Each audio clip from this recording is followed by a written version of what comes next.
नमस्कार दोस्तों। मैं आपका साथी आपका दोस्त निखिल एक बार फिर से काफ़ी दिनों के बाद आपसे रूबरू होने का मौका मिला है।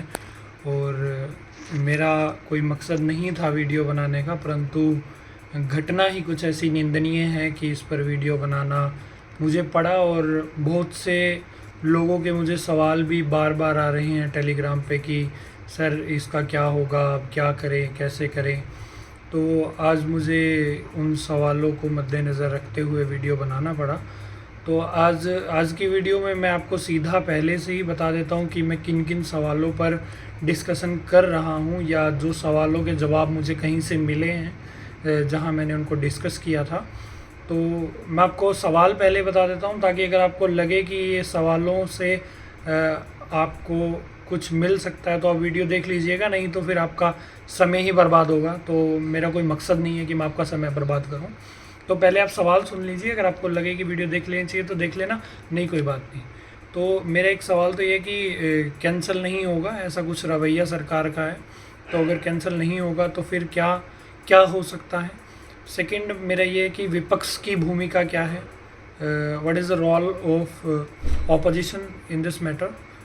एंड तीसरा सवाल मेरा ये रहेगा, why HSSC is doing such things, ऐसा क्यों कर रही है HSSC।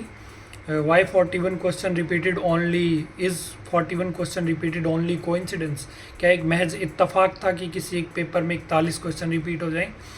And what if 58 question will check, अगर सिर्फ 58 क्वेश्चन ही चेक होते हैं तो फिर इससे क्या फ़र्क पड़ेगा। And why HCS case is different, जो पीछे HCS का जो केस हुआ था जिसमें 32 के आसपास क्वेश्चन रिपीट हुए थे, वो केस इस केस से डिफरेंट कैसे हैं।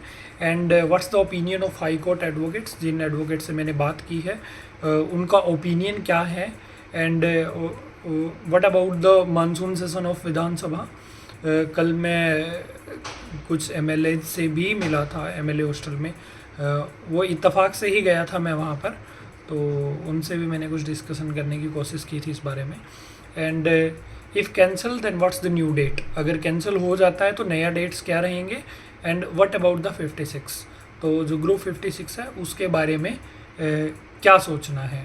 तो मेरे ये आज के सवाल हैं जिनके मैं जवाब देने जा रहा हूँ। अगर आपको लगता है कि आपका सवाल इनके बीच में है तो आप वीडियो देख सकते हैं, नहीं तो कोई बात नहीं।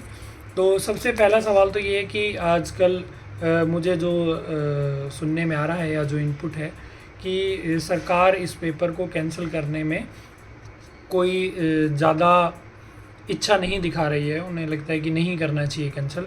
और जहाँ तक मुझे लगता है कि सरकार इस चीज़ को ईगो पर ले गई है, क्योंकि जो भी सवाल विपक्ष उठा देता है तो सरकार उसको नहीं करना चाहती। अगर सरकार कहती है कि CET क्वालिफाई करो, नहीं, वो अपनी बातों पर अड़ जाएंगे, हम नहीं करेंगे जी क्वालिफाई, ठीक है, क्योंकि उनको विपक्ष को नीचा दिखाना हो गया। अब विपक्ष को नीचा दिखाने के चक्कर में उन्होंने क्या किया, उन्होंने छात्रों को ही नुकसान में ले आए। अब मुझे ये समझ नहीं आ रहा है कि आप पेपर ले किसके लिए रहे हैं। आप पेपर छात्र के लिए ले रहे हैं भाई, छात्र हित के लिए ले रहे हैं। ये HSSC कमीशन किसका है, छात्रों का कमीशन है। किसको रिक्रूट करना है, छात्रों को रिक्रूट करना है, और वही परेशान है। तो अगर कैंसल नहीं होगा तो ये तो स्वाभाविक सी बात है कि केस कोर्ट में ही जाएगा। और दूसरा, आजकल एक विपक्ष की भूमिका भी मैं इसमें बता रहा हूँ कि हमारे माननीय रणदीप सिंह सुरजेवाला जी प्रेस कॉन्फ्रेंस करते हैं इस बात पर। बड़ा अच्छी बात है कि विपक्ष को ये करना चाहिए, और विपक्ष सवाल उठाता है, ये उनका कार्य है और करना भी चाहिए। परंतु मेरी एक और गुजारिश भी रहेगी रणदीप सिंह सुरजेवाला जी से, सॉरी, तो कि क्या होता है कि मैंने पहले भी कुछ ऐसे केसेस देखे हैं, जैसे हमारे टाइम में नीट का एक केस हुआ था 2017 में ऐसा।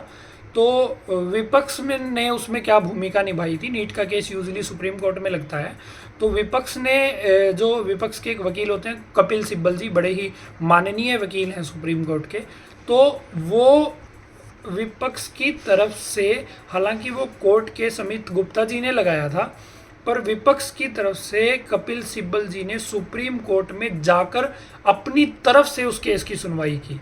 तो मैं ये कहना चाहता हूँ कि सुरजेवाला जी सिर्फ प्रोपगेंडा ना करें, ठीक है, अगर आप वाकई में ही छात्रों के हमदर्द हैं तो आप जाइए कोर्ट में, आप भी तो एक वकील हैं, आप बोलिए, आपको तो एंट्री है डायरेक्ट।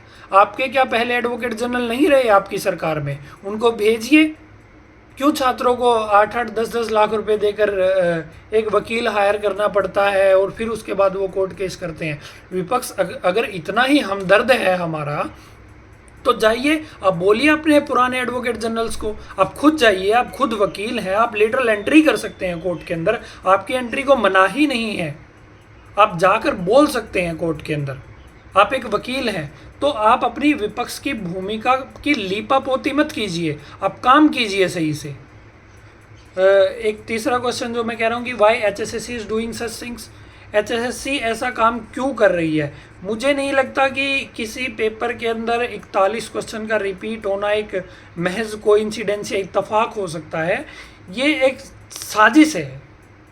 41 क्वेश्चन ऐसे रिपीट नहीं होते। क्या अंधा थोड़ी था बनाने वाला यार, छापने वाला अंधा थोड़ी था क्या? एक रिव्यू कमेटी नहीं होती क्या? जो छाप रहा है वो तो रिव्यू कर सकता है। ठीक है, HSSC नहीं कर सकती, उन्होंने मान लिया कि ये प्राइवेसी है, हम पेपर नहीं देखना चाहते। कल को इस बात पे सवाल उठ सकते हैं कि हमने किसी को पेपर बता दिया। अरे जो पेपर बना रहा है वो तो एक रिव्यू कमेटी रखता होगा ना। और क्या पेपर बनाया आपने? आपने एक सिलेबस दे दिया, ठीक है सर, उस सिलेबस को पूरा छाप दिया पूरे लंबे से। कितना आया जी उस सिलेबस में से? मेरे पास 9 किताबें हैं उस सिलेबस की, 9 मैंने अलग से परचेज करी हैं और सारी पढ़ी। रूरल मार्केटिंग पढ़ा, मैंने इकोनॉमिक्स पढ़ी, रूरल इकोनॉमिक्स, ग्रामीण इकोनॉमिक्स पढ़ी मैंने, डिजास्टर मैनेजमेंट पढ़ा, इन्वायरमेंटल स्टडीज़ पढ़ी मैंने, रोड सेफ्टी पढ़ा। कहाँ है वहाँ से सवाल? क्या मैं पागल था वो सब कर रहा था जो? तो मेरे अलावा भी और भी छात्र क्या पागल थे जो ये सब कर रहे थे? तो what if 58 question will check? अगर 58 क्वेश्चन ही चेक होते हैं तो क्या होगा? कुछ नहीं। 58 क्वेश्चन अगर चेक होते हैं तो कोई पारदर्शिता नहीं है इस बात में। महज 3 सवाल बचते हैं मैथ के, सिर्फ 3, और वो ऐसे सवाल हैं जो 5वीं क्लास का छात्र भी कर सकता है। उन 3 सवालों से आप ये डिसाइड करेंगे कि ये बंदा इंस्पेक्टर लग सकता है, ये बंदा लेबर ऑफिसर लग सकता है, ये बंदा पटवारी लग सकता है। क्या वो 3 सवाल डिसाइड करेंगे? किसी बंदे को चेक करने के लिए सिर्फ आपने 3 कर दिए कि हाँ जी ये ठीक है जी, वो तो सबके सही है। तो किसी का तुक्का लग गया तो ठीक है कंप्यूटर में, अगर नहीं लगा तो नहीं। आपने कंप्यूटर का जो सिलेबस दिया वहाँ से तो पेपर नहीं आया। आपने power point, excel, word, internet explorer और बेसिक टर्म्स दिए थे, वहाँ से तो पेपर नहीं आया। आप C+ से छाप रहे हो पेपर को। और क्या काम है C+ का ऑफिस में, बताओ मुझे। अगर मैं HSSC से सवाल करूँ तो क्या काम है HSSC? बताइए ना आप मुझे कि C+ का ऑफिस में, किस ऑफिस में काम है? क्या आपके ऑफिस में C+ का काम है? नहीं है। तब तो फिर आप हैदराबाद से बुला लेते हो इंजीनियर्स को। अगर इतनी काबिल आपके ऑफिसर बैठे थे वहाँ पे तो खुद ही ठीक कर लेते ना वो।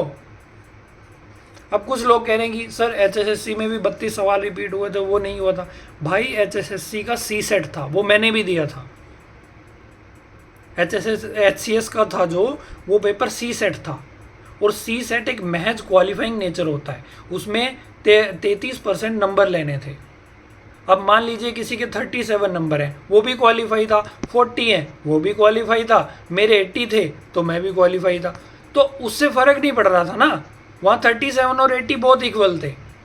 यहाँ मेरिट लिस्ट बननी है, किसी का 89 है वो रह जाएगा, किसी का 90 है वो हो जाएगा।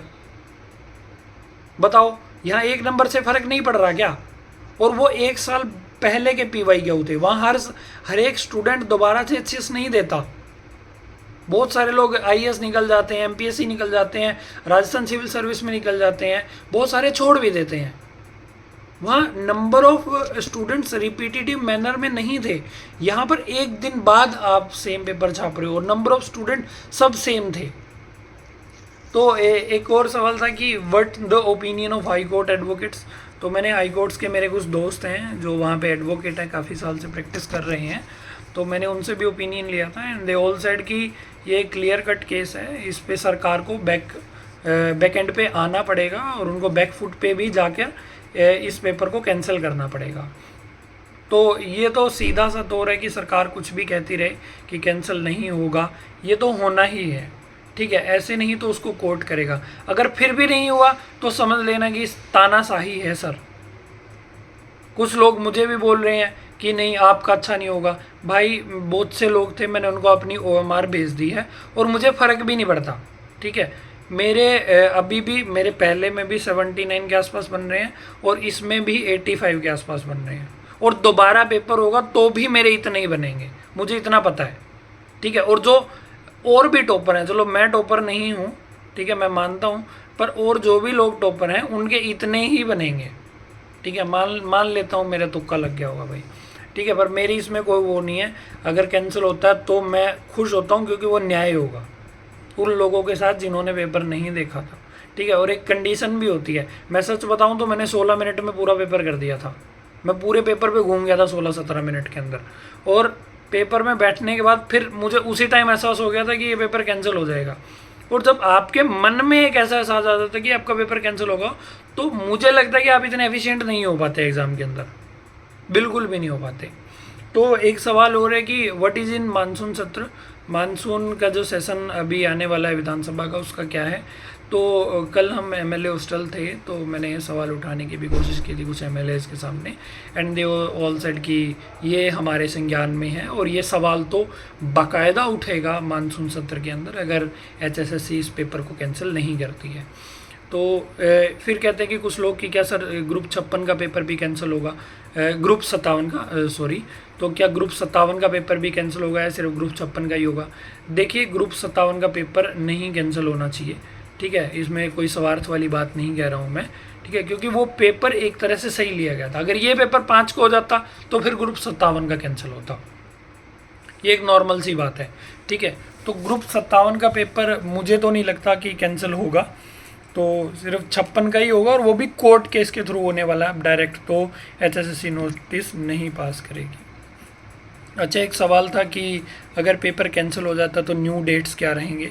देखिए, 1 सितंबर तक तो अभी जो कोर्ट केस जो क्वालिफाइंग वाले बच्चे हैं उन्होंने लगाया हुआ है, तो अब न्यू डेट मुझे लगता है कि उसके बाद ही आएंगी।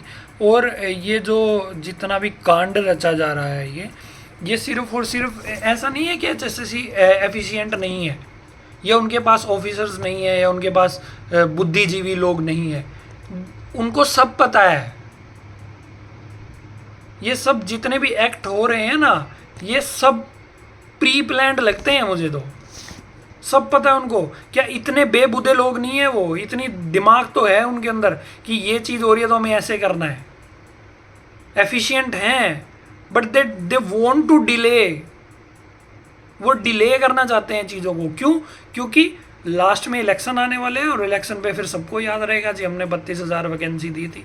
ठीक है, कुछ लोग अब थोड़े दिन बाद एक पुलिस की वैकेंसी निकाल देंगे, 7 गुना बुला लेंगे, उसमें सबको भगा देंगे। अब जो बेचारे भागेंगे उनको एक यकीन होगा कि हाँ जी हम तो पुलिस की वैकेंसी में इस साल भाग लिए, अगली बार लग भी जाएंगे। तो ये एक महज स्ट्रेटजी होती है और कुछ नहीं है इनका। तो मेरी गुजारिश है HSSC से कि प्लीज़ ऐसा ना करें। आप डिले कर लें कोई बात नहीं, पर ढंग से कर दीजिए एक बार में। बहुत सेक्रीफाइस किया है, बहुत लोगों ने सेक्रीफाइस किया, मैंने खुद किया है, तो रिश्ते टूट गए हैं यार लोगों के। मेरे बहुत सारे दोस्त हैं, तो प्लीज़ यार जो काबिल लोग हैं उनको प्लीज़ जल्दी से ज्वाइन करवाओ। और कोर्ट केस होगा भाई। एक हमारे प्रवीण टाक जी हैं एक सर, ठीक है, वो कोर्ट केस करने के लिए मुहिम चला रहे हैं। अगर आपको लगता है करना चाहिए तो शायद करना चाहिए, आप उनकी मदद कीजिए। ठीक है, पर मेरा तो विपक्ष से यही रहेगा कि आप खुद इतने अच्छे अच्छे वकील लेके बैठे हैं, अगर आप इतने ही हमदर्द हैं तो आप वकील कीजिए बच्चों के लिए फ्री में। फ्री होना चाहिए। सवाल भी आया था ये तो CET में कि लीगल एड जिसको चाहिए होती है उसको फ्री मिलना चाहिए, संविधान का आर्टिकल है। तो क्यों नहीं विपक्ष इसके ऊपर सिर्फ कॉन्फ्रेंस करके रह जाता है। बोलने से कुछ नहीं होता, काम कीजिए। तो यही है कि अगर डेफिनेटली मेरे अकॉर्डिंग तो पेपर कैंसिल ही होगा, चाहे HSSC कुछ भी कहती रहे इस बारे में। और तैयारी करिए दोस्तों, अच्छे से करिए। ठीक है, कुछ लोग कहते हैं कि मैं क्वालिफाई के लिए नहीं बोलता। ठीक है, मैं तो शुरू से ही उन सब लोगों का हमदर्द हूँ जो चाहते हैं कि क्वालिफाई हो, क्योंकि क्वालिफाई करने वाले सिर्फ एक बैठने का मौका मांग रहे हैं। ठीक है, उनको पेपर देने का मौका देना चाहिए। या तो एचएसएससी पहले ही कह देती कि भाई हम मौका ही नहीं देंगे, हम 4 गुना को ऐसे बुलाएंगे। फिर आपने 4 गुना की पॉलिसी भी फॉलो नहीं करी। हमने कहा था कि 4 गुना को बुलाए, 4 गुना वेटिंग में पेपर ले लो, सारी समस्याओं का जड़ से सारी समस्याएं मिट जाएंगी, पर वो भी नहीं मान रहे हैं। तो अब कुछ तो करिए यार, जो भी हो होना चाहिए, ठीक है। और बस बड़ा निंदनीय घटना है ये। पहली बार मुझे किसी एग्ज़ाम को सारा पेपर हल करने के बाद मुझे सबसे ज़्यादा बुरा लगा था बाहर निकलने के बाद कि यार इतना अच्छा पेपर हुआ है, फिर भी मैं दिल से खुश नहीं था। तो वही है कि आप सब लोगों को दुआएं हैं, आप सब लोग सेलेक्ट हों, आप सबके घर में खुशियां आए, ठीक है। और फिर बताते हैं कि मंजिल मिलने पर सुनाएंगे सफ़र की दास्तान कि क्या छिन गया और इस मंजिल तक पहुंचते पहुंचते। तो यही है, ठीक है दोस्तों। आगे जो भी इनपुट मिलेगी हमें हमारे दोस्तों से या एडवोकेट से या जो माननीय हमारे आसपास जितने भी मंत्री हैं उनसे, तो आपको देते रहेंगे। और थैंक यू वीडियो देखने के लिए। हमसे जुड़ने के लिए हमारा टेलीग्राम ग्रुप ज्वाइन कीजिए। और मुझसे किसी को बात करनी हो तो मैं वहाँ पर अपना नंबर भी दे दूँगा आपको, या आप टेलीग्राम से कॉल कर सकते हैं। कोई चीज़ किसी चीज़ के बारे में जानना हो तो आप मुझे फ़ोन कीजिएगा। थैंक यू, धन्यवाद।